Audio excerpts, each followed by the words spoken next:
ఆకాశమే హద్దుగా అన్ని రంగాల్లో దూసుకుపోతున్న మహిళలు ఇప్పుడు అమెరికా ప్రతిష్టాత్మక నాసా నూతన వ్యోమగాముల రేసులోనూ ముందంజలో నిలిచారు.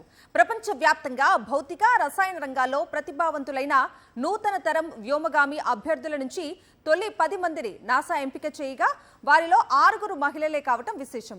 ప్రపంచ దేశాల నుంచి 8,000 దరఖాస్తులు రాగా వారిలో నుంచి అత్యంత నైపుణ్యం కనబరిచిన 10 మందిని తుది జాబితాగా నాసా ఎంపిక చేసింది.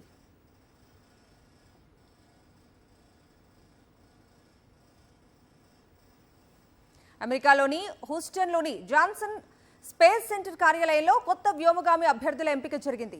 Ben Bailey, Lauren Edgar, Adam Fuhrmann, Cameron Jones, Yuri Kubo, Rebecca Lawler, Erin Overcash, Katherine Spies ఎంపికయ్యారు.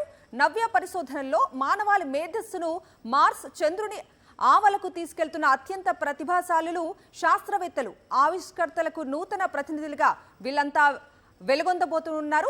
తమ స్వప్నాలను సాకారం చేసుకునేందుకు అహర్నిశలు కృషి చేయబోతున్నారు. ఈ కొత్త బ్యాచ్ ఆశావహుల వ్యోమగాములు వచ్చే 2 ఏళ్ల పాటు అత్యంత కఠినమైన వ్యోమగామి శిక్షణ తీసుకోబోతున్నారు.